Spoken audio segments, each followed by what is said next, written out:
Okay. So, did my intro, and so we'll start with kind of like, what is Rojava, and then we'll kind of segue into the discussion of like, what is the current situation, what is Rojava, how does that pertain to the situation right now, and we'll end the report back with like, how can comrades support folks who are on the ground out there right now, and how can comrades from here support the revolutionary structures out there. Then we can end with like a question and answer session, Q&A. Then maybe we can dance Govind and have fun at the end. Lucky that we have the current Govind begin. So yeah, I guess to start with, like, what is Rojava? And to those comrades who have heard the introduction to Rojava like millions of times, such as myself, apologies in advance. You know how you are, but you're gonna have to sit through this one too. But for comrades who are maybe less familiar with Rojava and the structures out there, also known as North and East Syria, that's pretty much the region we're talking about. This is an autonomous area in the north and east of Syria. This area is a crossroads of many different ethnic groups, cultures, and faiths that have kind of intersected in this area for many centuries. But this is not by chance. It's kind of the very large density of ethnic, cultural, and spiritual diversity in Rojava is a result of many conditions that have been imposed and naturally occurring in the region. Like, for example, this has been a place that has seen many migrations of refugees and displaced folks who have been displaced by nearby wars between empires and nation states and different power structures for many, many centuries. So a lot of the communities that you see in Rojava and in North and East Syria today are there as a result of migration, but also a lot of communities such as the Kurdish people, the Syrian people, are also indigenous to the region and have been there for millennia.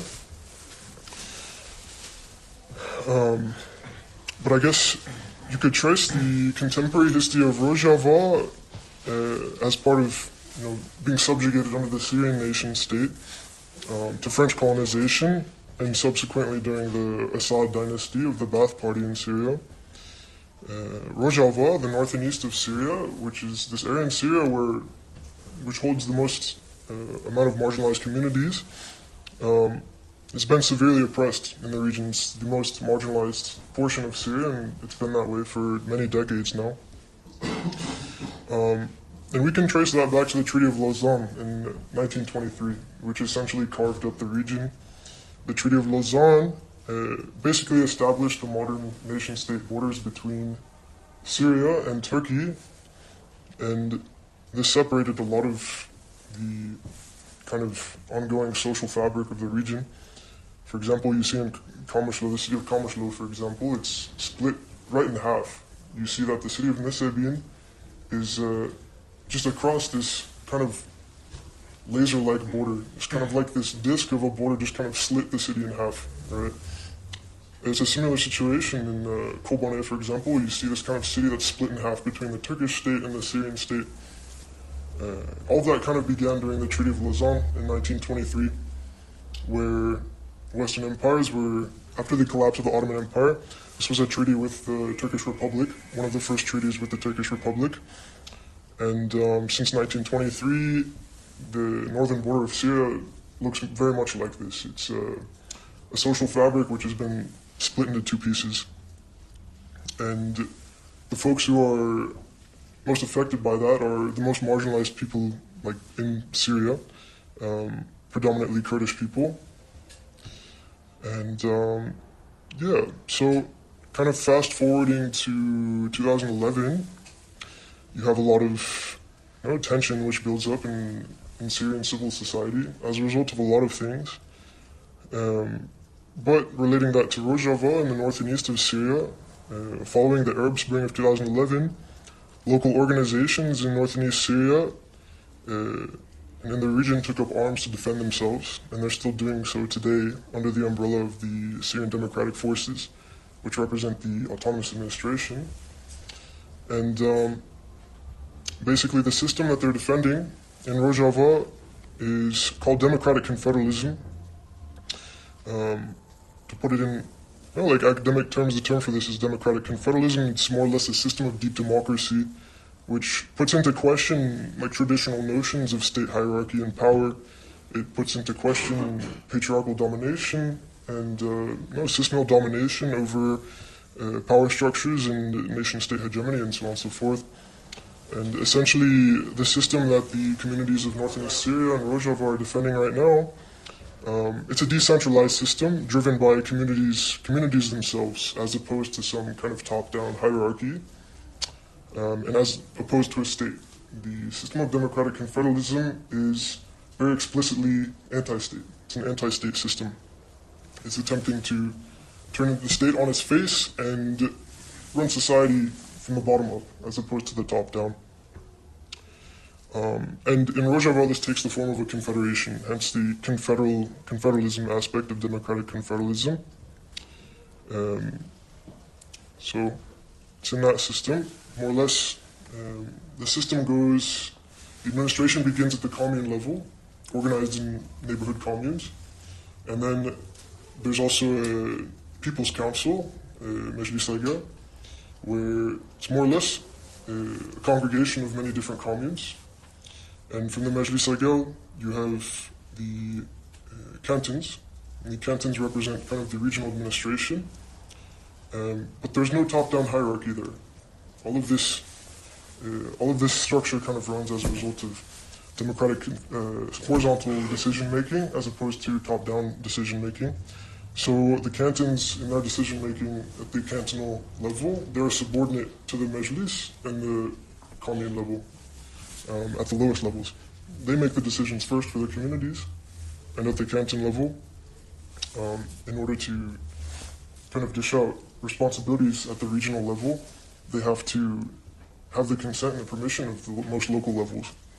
More or less, like in a kind of nutshell, that's what it is. But I mean, we can talk for days, and there have been many of academics that have written very extensively on this, so I don't necessarily want to join the whole academic circle jerk on what is democratic confederalism and all that, but there's plenty of literature out there.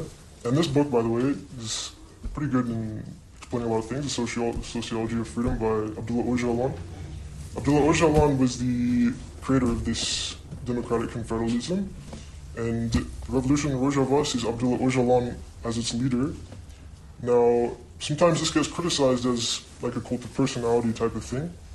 However, for the people of Rojava, Abdullah Öcalan has been the creator of something that made a basis for freedom in Rojava and Kurdistan. So, for the people of the region in Rojava, especially the Kurdish people, Abdullah Öcalan is seen as a very significant pillar of the revolution in Rojava and what's being defended there, because he's more or less one of the main creators of this system of democratic confederalism. Now, Abdullah Öcalan was also the founder of the Kurdistan Workers' Party in 1978.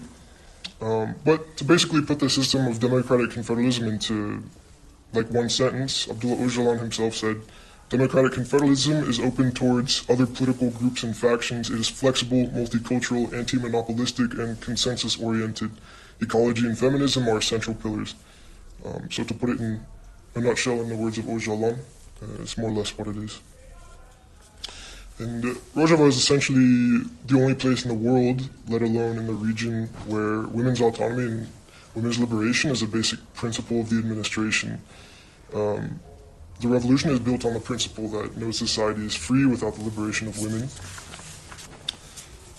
And it's important to note that Rojava is not just a revolution for local interests, it's an international revolution which has actively called for international participation. This has been compared to like the legacy of the international brigades of revolutionary Catalonia in Spain, for example, which George Orwell wrote extensively on as a member of the international brigades there, in the POUM. The international structures in Rojava trace their legacy back to the international brigades of the Spanish Civil War. And we see ourselves as kind of following the path of the international martyrs throughout socialist history, that is.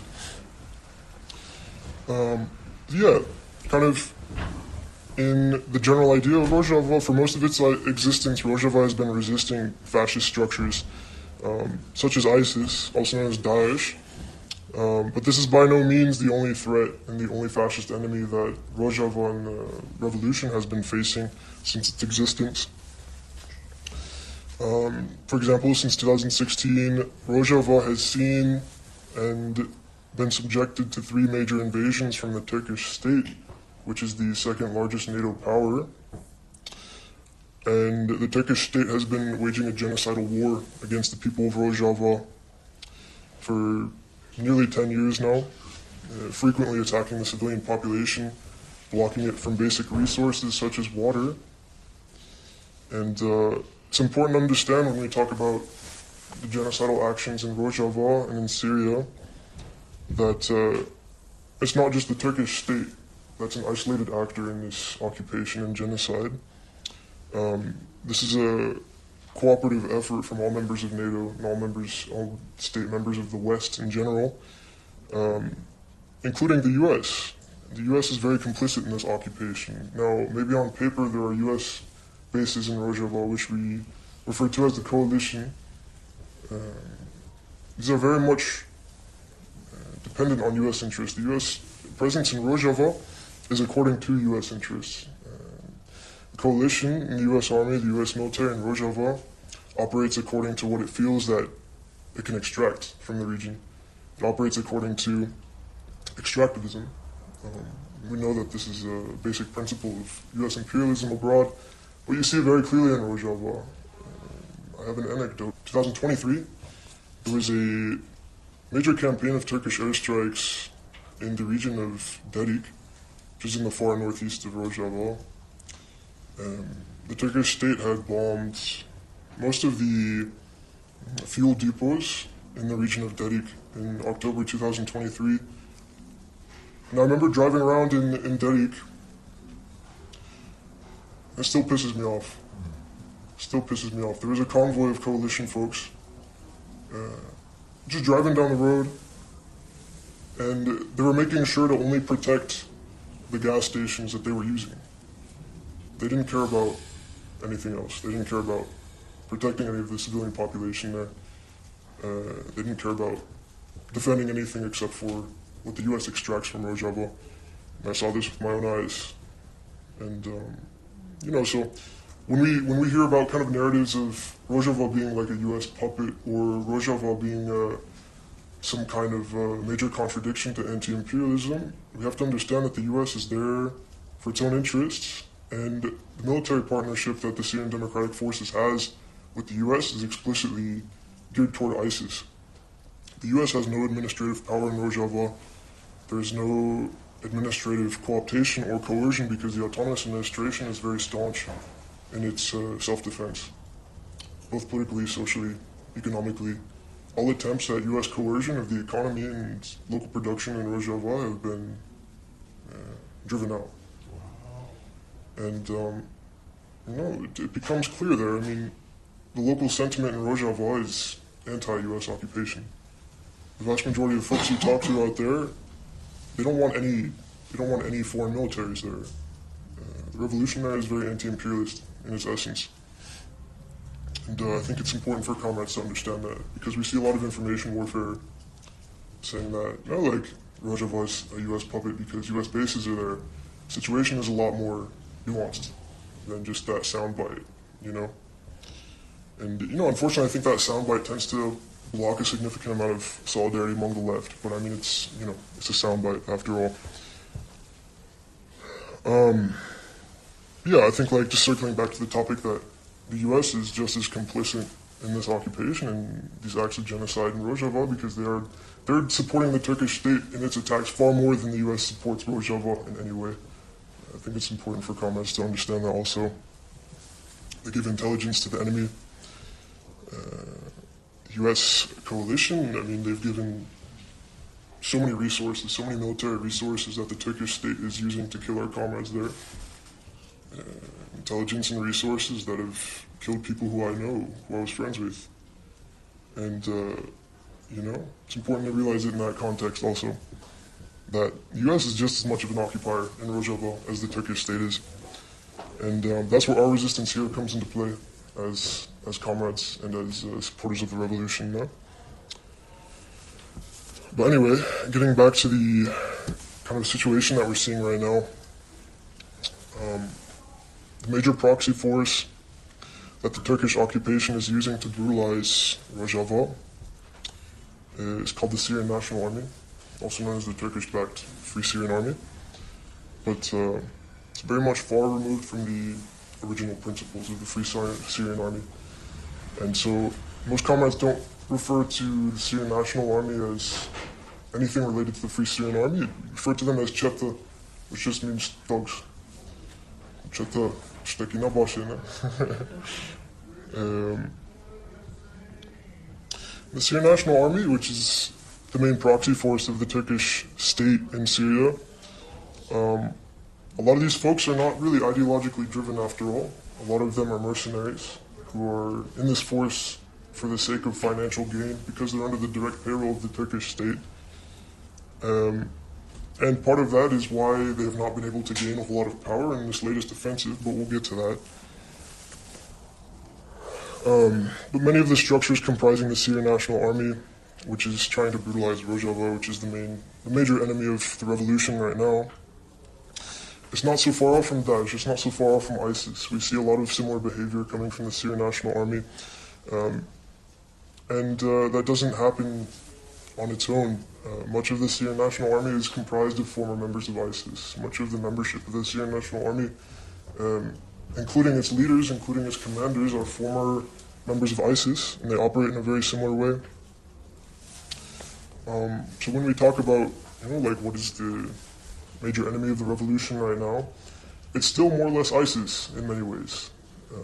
But it's an ISIS that's kind of rebranded, which now has support from NATO. So, it's kind of in that context. And yeah, I guess to describe the Syrian National Army in an ideological lens, it's a highly reactionary force on an ideological basis, clerical fascism that we see from ISIS now. It's trying to take away all of the democratic principles that the revolution defends in Rojava. And with that in mind, where Syria is occupied by the Syrian National Army and Turkish occupation, we see one regime simply being replaced with another, under the same kind of structure of the Syrian state, but even more brutal than what the Syrian state has already been. Now, part of what we're seeing lately in this latest offensive, which has completely shifted the balance of power in Syria and completely toppled the Ba'ath regime in the Syrian state, some of this is partially a result of the Assad dynasty's kind of brutal suppression of Sunni civil society in Syria. And we see as a result of this kind of brutal oppression of Sunni Arab civil society in Syria, we see some very extreme elements of that kind of emerging and trying to take power. And there's one particular group called Hayat Tahrir al-Sham, which translates to Organization for the Liberation of Syria. We refer to it as HTS. Quote-unquote opposition forces, which have been opposed to the Ba'ath regime, which has been in control of Syria. Hayat Tahrir al-Sham is more or less another clerical fascist force which has taken over in Syria.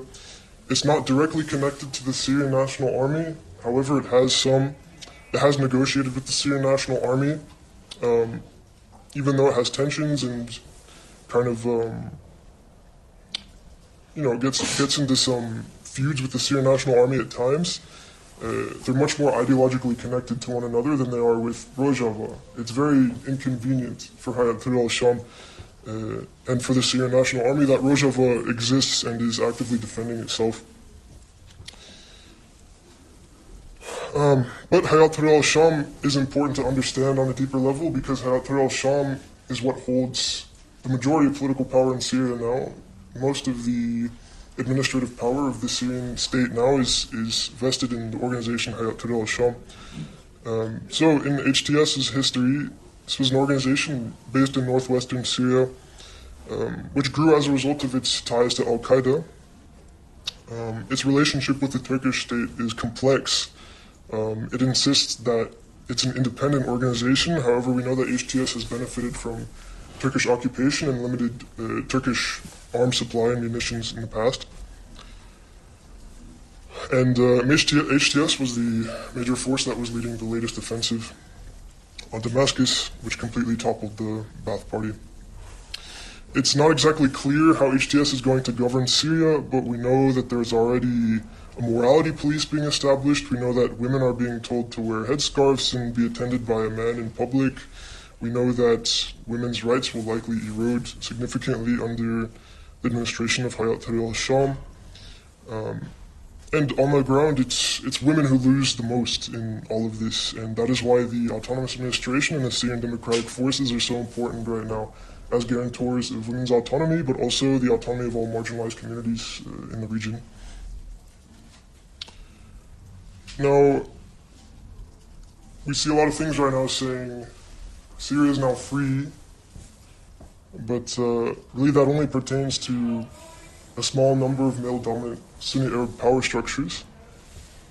For everyone else, there's a very long struggle ahead in Syria, including our comrades in Rojava, because now their situation is a lot more difficult.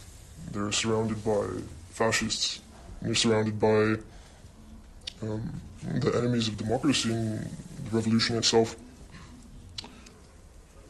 Before we continue,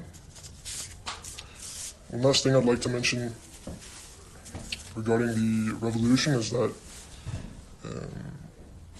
this struggle is very intrinsically connected with the struggle in Palestine. It's very important that Palestine is mentioned in all this, especially in the context of what you comrades, I'm sure, have been participating on the ground in here in California over the last couple of years, which I wish I was able to be part of, but I was elsewhere. Yeah, I mean, it was very impressive when I was seeing on the news, like so many efforts at encampments, so many efforts at dismantling, Zionist power in the university system out here, and the comrades in the international structures, they shared this joy with y'all, even though it wasn't so, maybe not so public from us, but we were definitely happy to see all that, and we put out a lot of statements of solidarity anyway during that time. But it's very important to connect the revolution in Rojava to that and to the struggle in Palestine. I mean, one thing to mention is that the Kurdistan Workers' Party, the PKK, which is the foundation of the ideology of democratic confederalism and the deep democracy we see in Rojava, Kurdistan Workers' Party gave 13 martyrs resisting Israeli occupation in Lebanon in 1982 in Bekaa Valley. During that time, there was a lot of revolutionary partnership and solidarity and alliance going on between many different regional revolutionary forces in West Asia.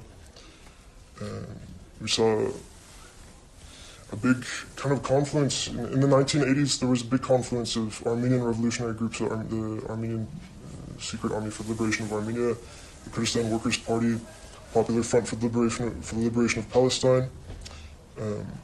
A lot of different revolutionary groups came together in that time to struggle alongside one another. And these were some of the first martyrs of the Kurdistan Workers' Party. A lot of comrades tend to forget that on the topic of Rojava.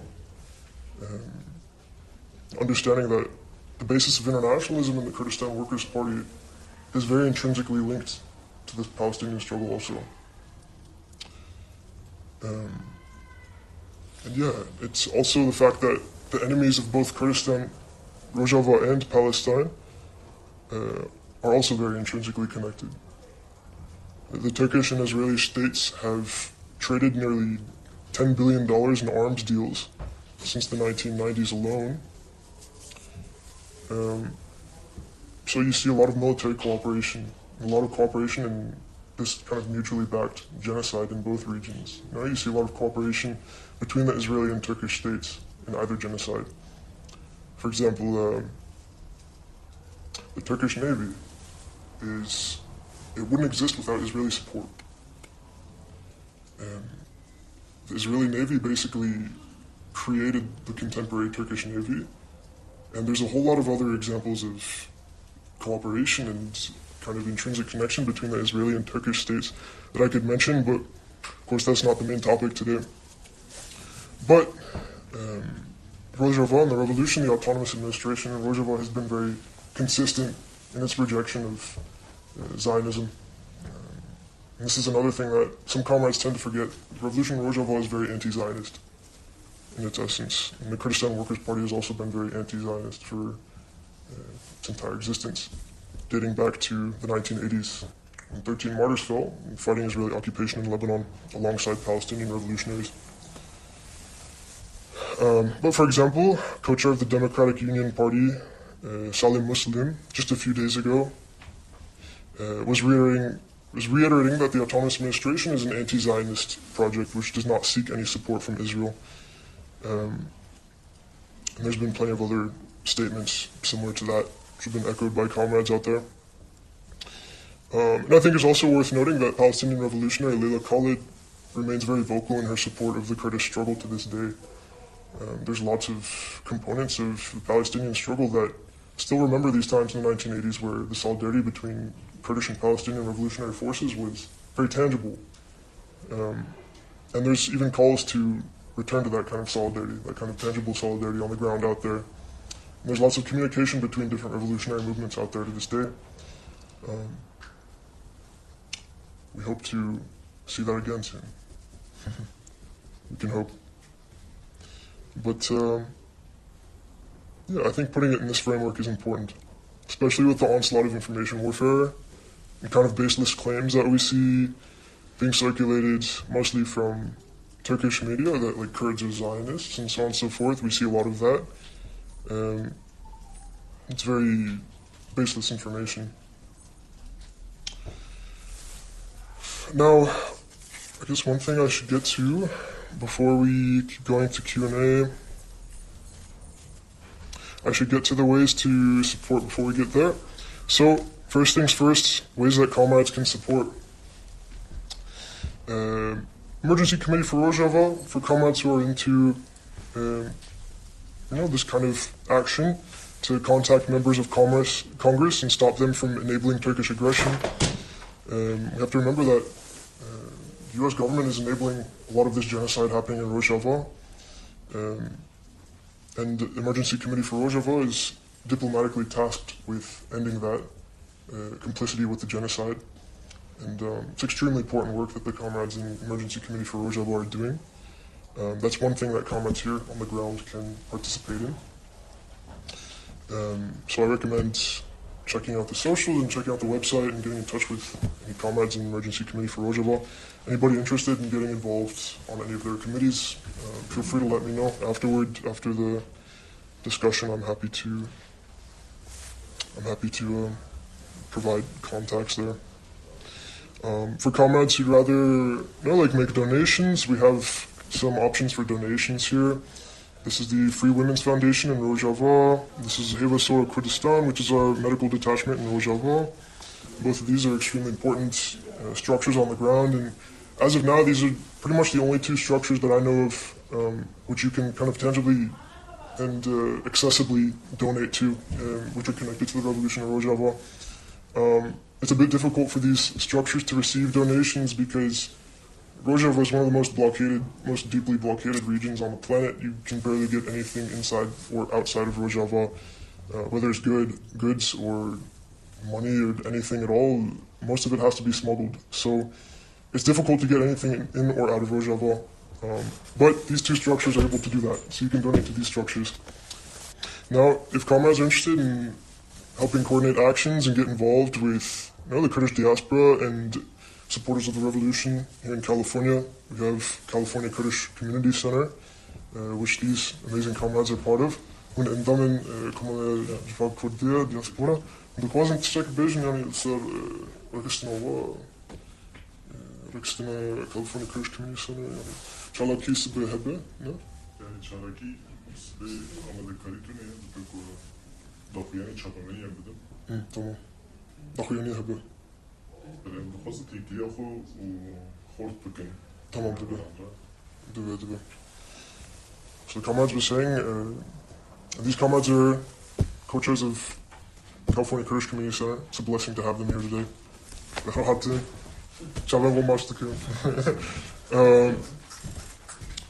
Anybody who would like to get involved with California Kurdish Community Center, feel free to approach them afterward. They'll write down your contact and you can get involved. Right now, I'm kind of acting as a translator for the comrades in California Kurdish Community Center. I'm also happy to take anybody's contacts in that regard. Now, last thing I'd mention for support is anybody who's thinking about actually going to Rojava in this process. There's also options for this. If comrades are interested in going to Rojava, talk to me about that afterward. But we have this. Rojava Information Center is making a public call for support. Rojava Information Center is calling for new on-the-ground membership for the media front as the situation intensifies in north and east Syria. Anyone considering heading to Rojava in support of the revolution, please consider contacting Rojava Information Center. So, Rojava Information Center needs the most support with membership right now. So anyone who's considering going out there, consider Rojava Information Center. Great comrades doing very extremely important work on the media front, the information front, on the ground out there. Okay, with that in mind, we can get like a Q&A type of thing going, and I'll also pass on the questions to our Kurdish comrades here, so it's not just a white guy talking. All right, anybody got like questions? Okay, we got a lot of questions. We'll start with start with you, comrade. Where to begin? I guess my main question for now, my main interest is the Russian presence in Syria. I do understand that Russia does not recognize the PKK as a terrorist group. There's like a kind of neutral view on the PKK, but has Russia ever been involved in defense of any civilian communities in Rojava? Or do they do that benign ignorance like the USA does? It's a complex question. With many of the imperialist actors in the region of Rojava, there's many different actions that imperialist actors such as the Russian state have taken in Rojava. On a tactical basis, there's been tactical negotiations that have occurred in Rojava between the autonomous administration, the Syrian Democratic Forces, and the Russian state.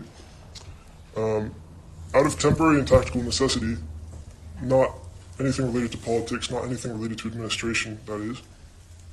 But in Rojava, yes, there's also Russian bases in Rojava, particularly after the U.S. withdrawal in 2019. The Russian forces kind of occupied most of the U.S. bases that were emptied after the invasion of Syria. Most of the U.S. bases that were emptied at that time were then filled by Russian personnel, especially south of Kobane. Now, the Russian state is more so an antagonist of the Turkish state than the U.S. is, being that the Russian state is in opposition to NATO. However, that's really just on paper, because we've seen time and time again that the Russian state really hasn't done a whole lot to defend anything in Syria, let alone the most marginalized region in Syria being Rojava. Now, there have been different things that have happened when the Assad regime was still up, and that's the one thing that the Russian state was trying to defend in Syria, was the Assad regime. For example, after the invasion of Syria, we saw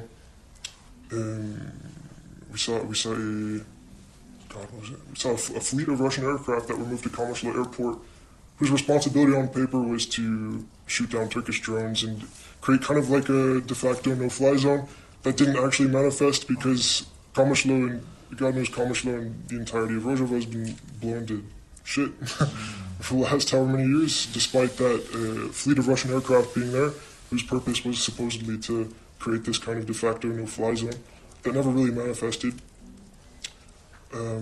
However, west of the Euphrates, the Russian Air Force has been more active in defending that kind of as a no-fly zone, because the Russian Air Force knew that Aleppo, once Aleppo fell, Damascus would also. So the Russian Air Force was defending Aleppo for a long time, until just a week ago. If that answers it at all. It does answer. Okay, for sure.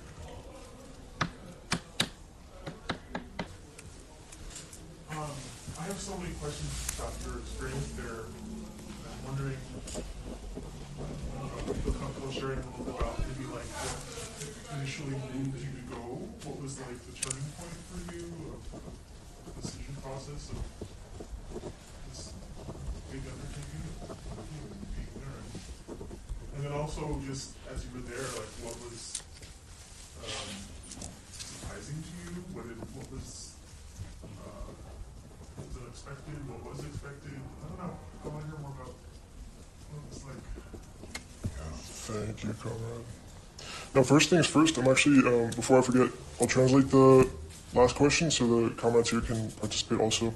As the common word bakım yani pısın bakıldığında da kalın yani tevlid bine geldiğinde fazla böyle tamam yani pırsa davi derbare yani hebune hezen Rusi cem Rojava yani bir pıs yani wan çibu yani bir pıs yani hezen Rusi yani çibu yani tamam tişnabi Përsa we dërbare min bu yani tecrübe min yani tecrübe te çav bu yani briyare te yani ish bu çuna Rojava çav bu çima lu bu bes përsa je kemin dërbare yani hebuna hezen Rusi yani bek tadülkerin imperialist yani çi bu Sab yani Russia Kurdistan Rojava yani përpës yani man çi bu jem Rojava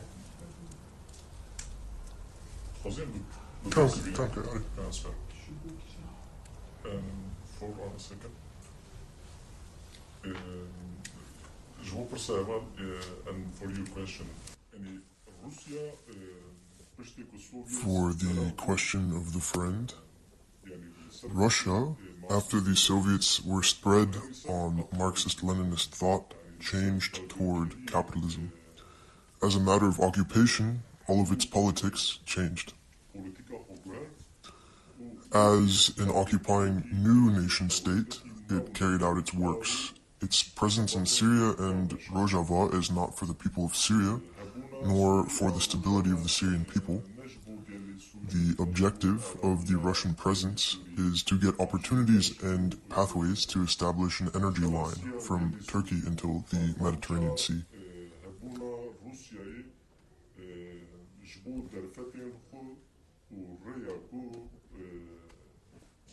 خطا قرابة وقريدة تركي وحياة بحر سبي مديتريان زي حياة ويدريش فرا الريا كذاك يعني الجباروي اللي يقول داخوازو أرمانجيخو هناكي Because of this, according to its own desires and objectives, because of this, it gave some support to the Syrian Democratic Forces. But in this time, there have been many efforts from the SDF in making demands for Syria and the Ba'ath regime so that a solution could be developed on the line of confederalism, on the line that an emerging federation could develop Syria.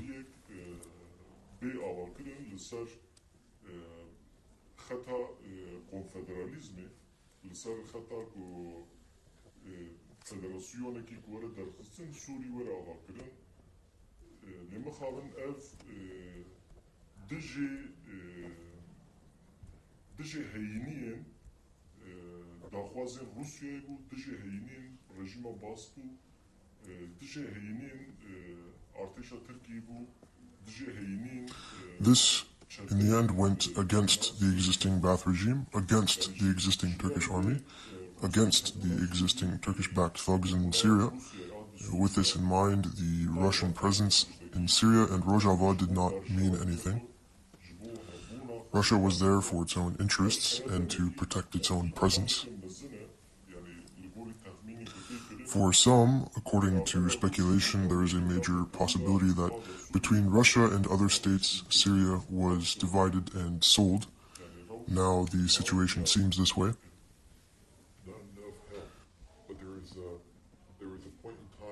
Soviets had an ideological perspective in line with the Rojava PKK in the deep past, but that's not the case today, of course. There's the Turkish negotiations with Russia is paramount for statecraft. Rojava is left out. What moved me to go to Rojava, like part of my experience and what surprised me. Thank you, Ahmed.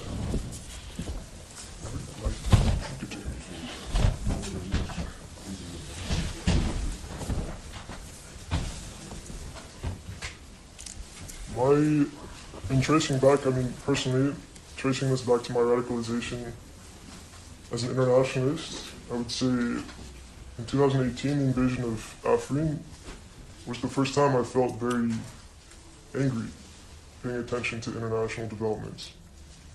The invasion of Afrin in 2018 is when it became very blatant. It became very blatant, in my mind anyway, of U.S. imperialist complicity with genocide around the world. Seeing U.S.-made bombs dropped on the people of Rojava, seeing the entire Turkish Air Force made up of U.S.-made jets and training from U.S. personnel in the U.S. military. Just online, having made some friends out there already and like understanding their situation and asking them about it in 2018. Also having known like a few friends in the Kurdish community out here and hearing their thoughts about that. It really brought to my realization like how directly complicit the U.S. empire is and how directly in control of a lot of these genocides it is. And I felt really responsibility in a way as somebody who became conscious of those things. I felt very responsible for those things, being that my family as well and my community as well are against their will being forced to contribute to these things in the form of taxpayers' money, for example, which is going to the Turkish military, which is going to the U.S. military, which is also committing genocide, you know?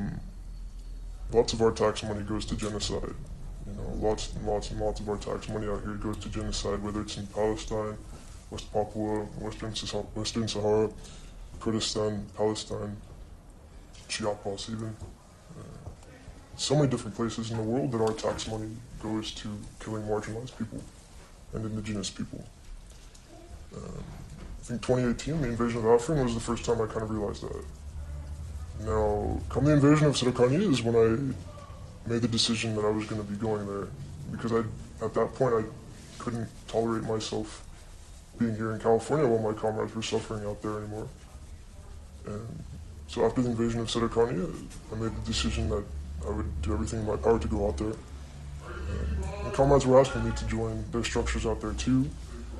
In particular, comrades in the Syrian Democratic Forces were inviting me to join their structures, and I happily accepted that. For the last 2 years, I've been over there and working in the revolutionary structures. And in terms of my experience there, what was surprising to me, I tried not to come with too many expectations.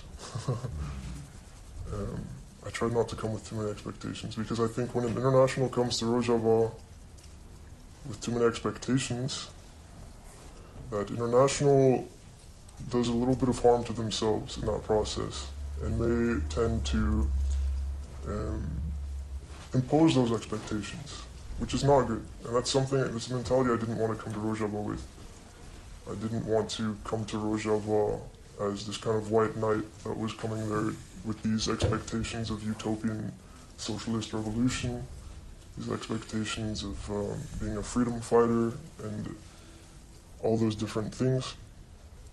Because the reality that you face on the ground of Rojava is the fact that there are a multitude of contradictions in the region, in the revolution, in the autonomous administration, in the Syrian Democratic Forces. There are many, many contradictions in any revolution. And there's no such thing as a clean revolution. You know? There's no such thing as a ideologically and conditionally immaculate revolution, neither throughout history nor this one in Rojava. Now, maybe some of these contradictions surprised me, but not really, because I didn't really expect them to begin with. I didn't want to have expectations, and for any comrades who want to go to Rojava, I also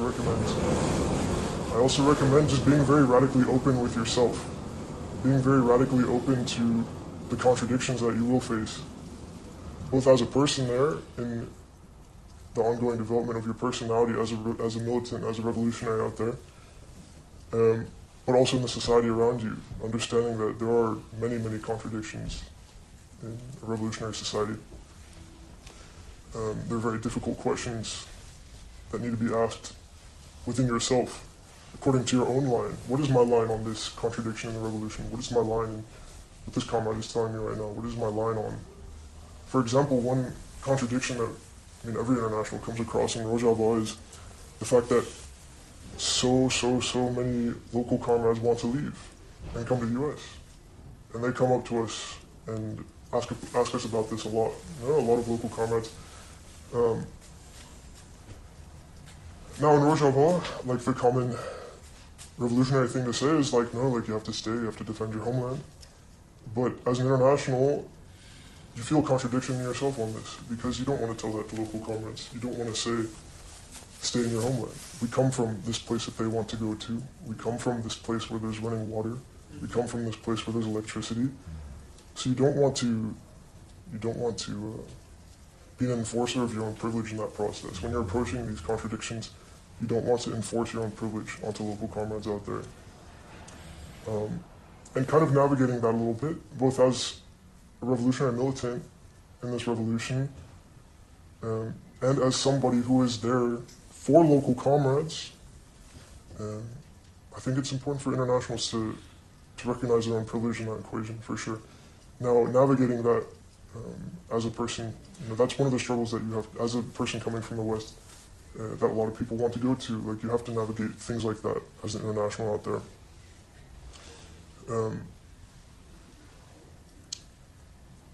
Yeah, a lot of contradictions.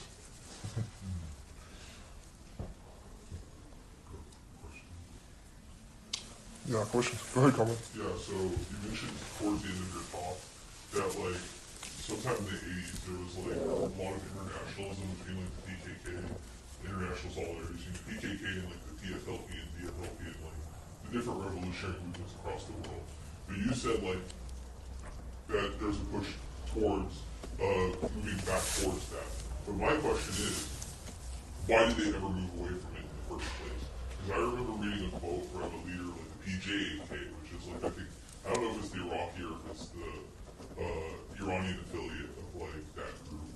But they mentioned that like, oh, the U.S. like there's a quote of one of their leaders and they're like, okay, the U.S. used to be our enemies, like back during the Cold War, but it's like not so simple anymore. So, what's going on with that?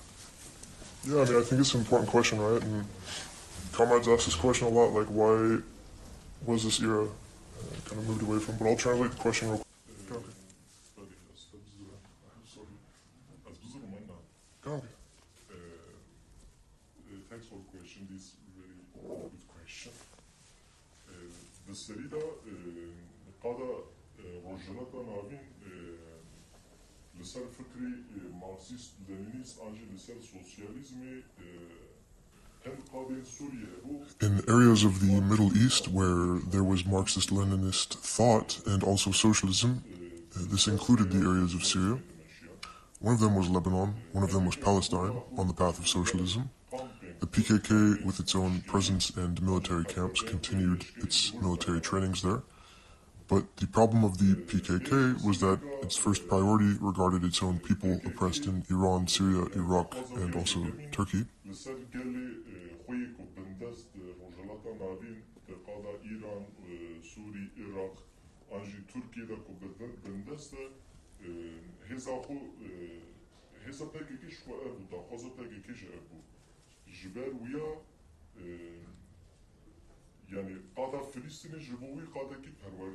The first priority of the PKK was this.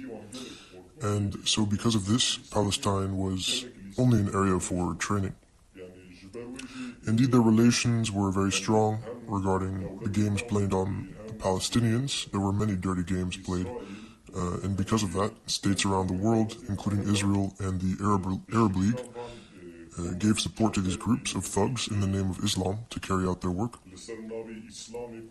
On the path of these groups, the Palestinian cause in the area of socialism was broken. A big hit to socialism in Palestine had been carried out.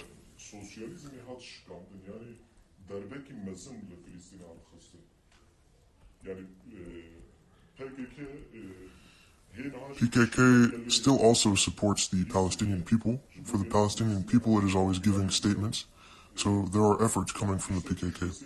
The PKK can again reestablish its relations with organizations in Palestine, but it is unfortunate that these relations right now are very weak.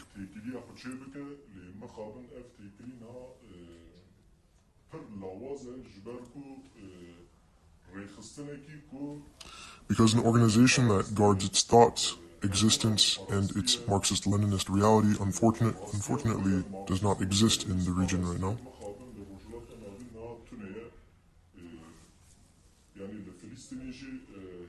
Also in Palestine, the forces of socialist organizations unfortunately became very weak.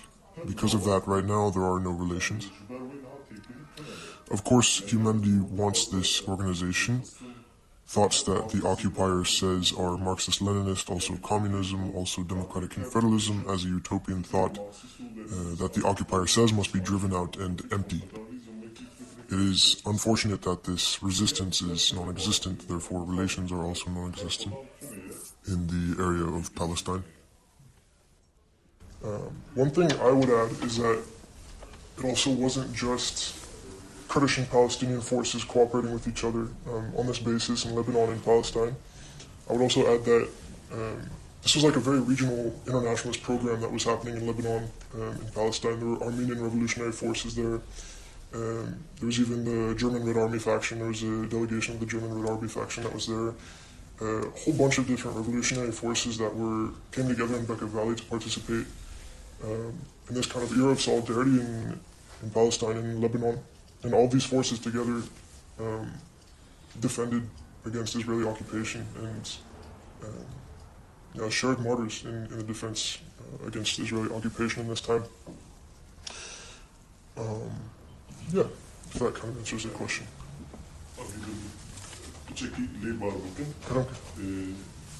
يعني فلسطين لسر زغرغرنا قالكي As for organizations concerning total liberation or also organizations of a community, if the leading thought and project are unsuccessful, having not risen from their place, with nothing emerging from them, absolutely it would be defeated. The PKK, because of the thought of democratic confederalism, is on its feet, but it resists.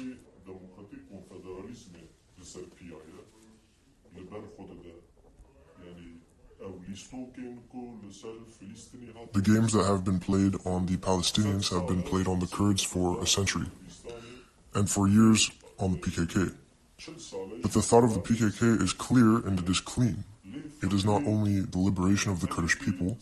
The thought of the PKK is democratic confederalism and a life of partnership whereby all peoples of the world are not too much for one another, but rather live in peace with one another.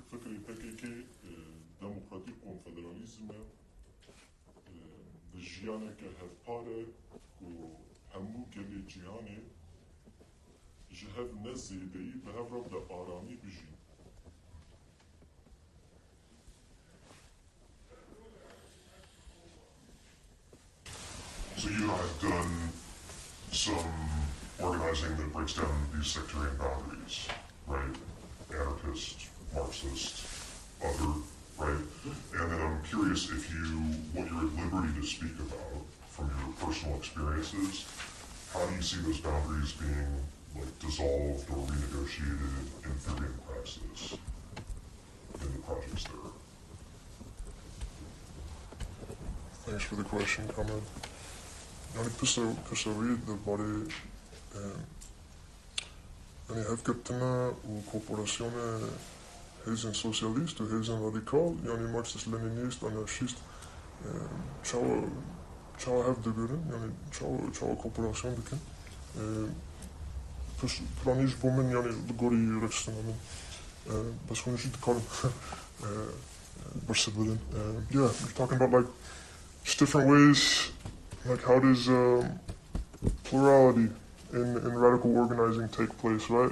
Plurality and pluralism is the term that comes to my mind when we talk about bringing different radical forces together and bringing different there's also a term for this in the paradigm in Syria and in Kurdistan.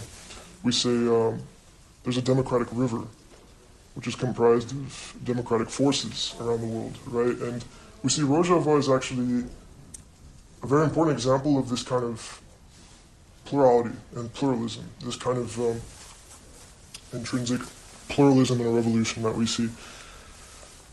For example, in Rojava, you have Marxist-Leninist forces fighting alongside anarchist forces. You have Trotskyist forces fighting alongside even self-described Stalinist forces, right? So you see a lot of different radical forces on the ground in Rojava, which on paper are very contradictory of one another, right? On paper are very contradictory of one another, have given martyrs even, fighting one another over the decades and centuries, but somehow are now united in a common struggle for democratic structures in Rojava, right? So from an internationalist lens, this is also something I think about a lot. How do we have that translate in the US also? And it's not to say that, in Rojava this is completely clean. It's not to say that there's no ideological contradictions in Rojava. There absolutely are. Ideological contradiction, political contradiction, social contradiction are all inherent to any revolution. I think what that brings me to is like, how do you translate that into a democratic process? How do you translate that into a process which nobody feels antagonized or left out of that radical process, We see many different mediums of communication in that regard in Rojava. The different movements who are present in Rojava, the different radical movements, Marxist, Leninist, or anarchist, we see many different modes of communication in this regard, which has spanned decades. And you look at some of the history in this regard, which was very, very influential to me. Like when I first learned about this, like for example, the history of the Kurdistan Workers' Party. There were martyrs in the Kurdistan Workers' Party during fighting with, for example, TKPML. It's one of our allies on the ground in Rojava. There's a history of many feuds between the Kurdistan Workers' Party and TKPML. Comrades lost their lives fighting one another, these two organizations, and now they're on the ground in Rojava defending one another. They're on the ground in Rojava in a common struggle. These are people who killed each other just some decades ago. They've overcome these ideological contradictions, at least to the degree that they're on the ground in Rojava, fighting side by side with one another. And how does that translate to the US? Like, how does that translate here? I don't fucking know. But it does translate here. It does translate, that's right. And I think that's something we can all discuss, I don't have the answer, to be honest. I don't. Like, Rojava's dope. Rojava's great. Like, Rojava has the answers, but, I think there's a much longer discussion to be had about that, and maybe that's a whole other, event that we could have another day, but, plurality, pluralism, democratic mechanisms of communication, extremely important between radical movements. All right, before coming. Well, there's two questions that I have. I was wondering if you could maybe expand on the role of the Arab states in breaking apart the alliances that were happening between, for example, between the Palestinian and the Kurdish forces. Just say more about that. And the other piece is just a comment on your, like how the hell does this apply to the U.S.? My work is in farming and agroecology, and oftentimes I just think about this a lot as we study landless farm workers movements around the world, and we look at oh wow, the MST is occupying land in Brazil. Look at they're participating in these democratic structures, and they're changing the constitution. But seldom do we talk about applying that in the U.S. or really like what are the cultural and ideological things that we're actually missing here in the U.S. that makes it a lot harder to apply, even like spiritual things we might be missing, like different types of connections to land, living in this like colonial, like Israel 500 years later, there's just a lot that we're missing, and I just think it's a really valuable conversation to have in all of these contexts that we're studying international movements for liberation. how to apply these things and be honest about what we're missing just in the U.S. And yeah, I just want that event to happen. So, yeah. But the first question still remains. If you have anything to say about the second point, please do. Thank you so much, comrade. فرسوي يعني اگر هم بکارن يعني زیاده پناسه بکن يعني رول دولت عرب درباره يعني کرد کردن هفگرتن يعني برخوردن فلسطینی و کردی يعني اگر هم بکارن زیاده يعني پناسه بکن يعني رول دولت عرب بگوری ویدمه Can I add to the question? Sorry, I want to add to the question. I'm wondering, so I'm Iranian, and I'm really curious how, because maybe this isn't relevant, but maybe it is. I know that the U.S., how do I make this short? The U.S. had a coup in Iran, basically because the Mossadegh succeeded in nationalizing the oil, and basically the regime that came in '79 after the White Revolution, which was this U.S.-backed sort of like puppeteering of the Iranian government and introduction of U.S. imperialism and capitalism into the country, the government that came in, the revolutionary government, was kind of stealing a lot of that revolutionary language that Mossadegh was using, like to liberate the people and make Iran not a colonial, basically puppet of the U.S. I think that the Islamic Revolution kind of stole a lot of that language and manipulated it and bastardized it.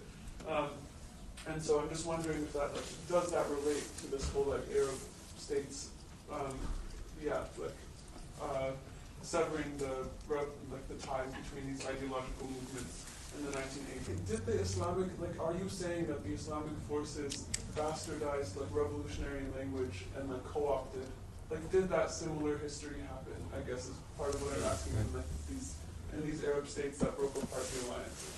Saudi Arabia would have funded new liberation organizations, but they would be beholden to their supporters, and this would break apart the Marxist Leninist internationalism that had occurred in the early 80s. But by the 90s, especially after the dissolution of the Soviet Union, that was broken up by design. And remember, we're also looking at states around the world being in opposition to the anti-state that we see in Rojava. So it's a big interest worldwide. I shouldn't even answer the questions. Sorry, I'll translate for the comments real quick.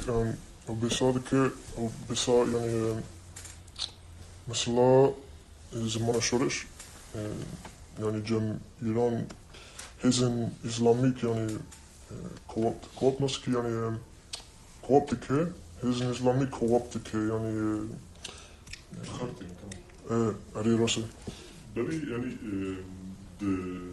شورش ایرانی بری شایستمان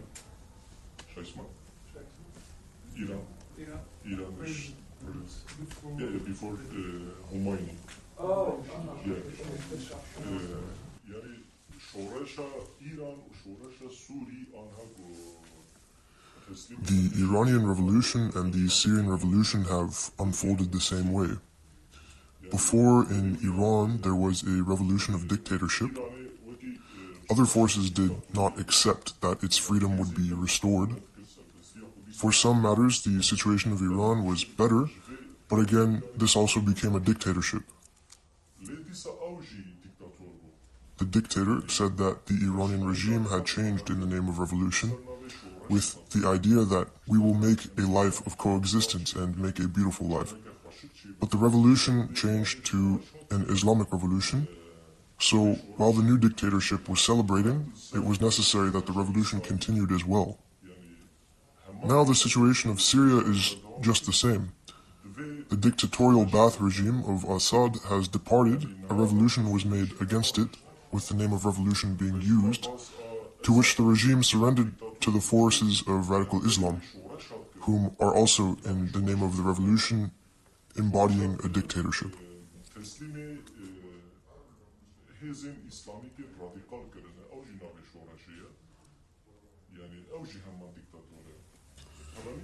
Most of the Arab states like Qatar and Saudi Arabia helped this side, but mostly because of Israel these problems emerged. Mossad organized and gave weapons to radical Islamic forces, a radical Islamic alliance was made against Marxist-Leninist forces. That radical group, after a time, expressed their grievances to the Arab world again.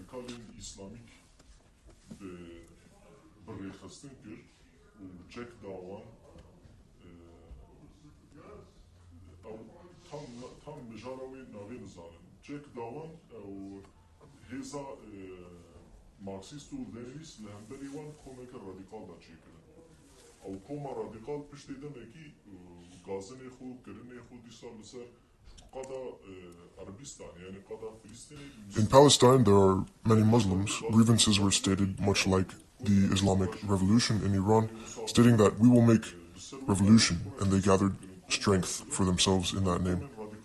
Those radical Islamic groups did not attack Israel, but rather attacked Marxist-Leninist groups. So, because of this, in Palestine, the socialist resistance ended. I'm feeling like my question was so silly, but hopefully. No, understood for sure. No. So, just to translate real quick. Where should I start? It's very insightful in the contradiction of how internationalism is broken up by the imperialist or state powers. Your question did raise an undertold part of It's history. important to understand these strategies that are being used against us. Absolutely, for sure. It's like, I also have something to add, actually, just regarding revolutionary culture, because I think this is a very big missing piece of puzzle that the comrade he was talking about also. And this is one thing that a lot of international comrades tend to talk about a lot in Rojava, the fact that revolutionary culture has been very heavily damaged in Western society and in the US. For example, like one example I was giving in a discussion a while back was like, the concept of martyrdom has been almost lost and almost entirely co-opted to, for example, religious forces in the church. We hear about martyrdom coming from the church. We hear about martyrdom much more so in a Christian context here than we understand it in a revolutionary context. This is one example which opens up a much broader discussion on revolutionary culture. What are we missing in revolutionary culture in the US? What are we missing in this kind of hyper-atomized society that we live in out here, right? Yeah, just to kind of like, that addition in there, I think, like revolutionary culture, putting together these pieces of the puzzle that we have to like reclaim, after all. Pieces of this revolutionary culture that have been like taken from society, I think is important for sure. Understanding it in this context, but yeah. We can continue with Campbell.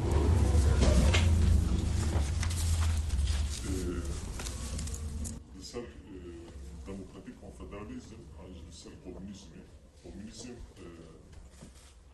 بشتي شيستو نهاني يعني بشتي شورش كومونيزم على الدنيا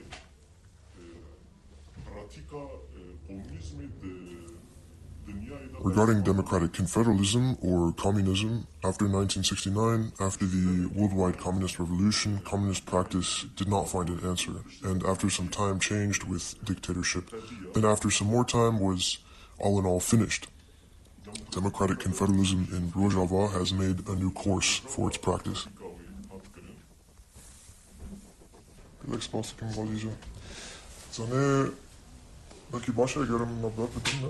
I'm saying, we've been sitting a while. Maybe we can take like a 10-15 minute break, something like that, and then we can come back to it and finish the Q&A, and then maybe we could like have a little bit of fun, do like a little bit of dancing, singing at the end, something like that. Alright? So we'll take like a 10-minute break, 15-minute break.